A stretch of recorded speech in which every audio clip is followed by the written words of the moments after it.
రోజు ఓపీలో పేషెంట్స్ రెగ్యులర్గా అడిగే ప్రశ్న, సార్ నాకు చాలా రోజుల నుంచి ఉబ్బు కానీ గడ్డలాగా ఉంది, కానీ నొప్పి లేదు కదా, అందుకే డాక్టర్ని కన్సల్ట్ చేయడంలో లేట్ అయ్యింది, నొప్పి లేకపోతే పర్వాలేదు కదా అని అడుగుతుంటారు. అది నిజమా కాదా తెలుసుకుందాం. నేను మీ doctor Manoj Kumar Pasnoori, general and laparoscopic surgeon, Vasudeva hospital, Korutla. చాలా మందికి ఏదో ఒక భాగంలో స్వెల్లింగ్ ఉంటుంటుంది. కాకపోతే నొప్పి లేని కారణంగా చాలా మంది దాన్ని సేఫ్ అని అనుకుంటారు. నొప్పి వచ్చినప్పుడు చూద్దాంలే అని చెప్పేసి కొద్దిగా డాక్టర్ని కన్సల్ట్ చేయడంలో సమయం తీసుకుంటూ ఉంటారు.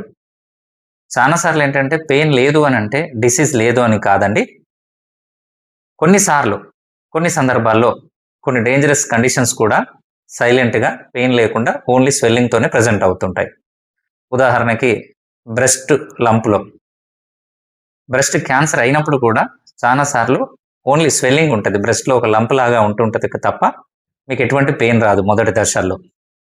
కొన్నిసార్లు థైరాయిడ్ గడ్డల్లో కూడా చాలాసార్లు హార్మోన్ ప్రాబ్లం వల్ల ఉంటుంటాయి. కొన్నిసార్లు క్యాన్సర్ అయినప్పటికీ కూడా అది మీకు మొదటి దశల్లో నొప్పి లేకుండానే ఉంటుంది. మూడవది టెస్టిస్ స్వెల్లింగ్స్లో కూడా కొన్నిసార్లు టెస్టిక్యులర్ ట్యూమర్స్ కూడా ఉంటాయి. అవి కూడా స్టార్ట్ అయిన కొత్తల్లో ఓన్లీ స్వెల్లింగ్ ఉంటుంది తప్ప పెయిన్ ఉండదు. ఇంకొకటి రిటర్న్గా చూసుకునేది హెర్నియా హైడ్రోసిల్. వీటిల్లో కూడా మొదట్లో ఓన్లీ స్వెల్లింగే ఉంటుంది తప్ప పెద్దగా పెయిన్ ఉండదు. అది సైజు పెరిగే కొద్దీ ఏదైనా ఇన్ఫెక్ట్ అయినా కానీ హైడ్రోసిల్లో అది పయోసిల్గా మారినప్పుడు పెయిన్ వస్తుంటుంది. అదే హెర్నియా విషయంలో పేగు మలకబడినప్పుడు, పేగు లాక్ అయినప్పుడు పెయిన్ వస్తుంటుంది. సో కొన్నిసార్లు లింఫ్ నోడ్స్ కూడా చాలాసార్లు కూడా పెయిన్లెస్గానే ఉంటాయి. చాలామంది ఇగ్నోర్ చేస్తుంటారు. అది కొన్నిసార్లు టీబీ గడ్డలు అవుతుండొచ్చు, కొన్నిసార్లు క్యాన్సర్స్ కూడా అవుతుండొచ్చు.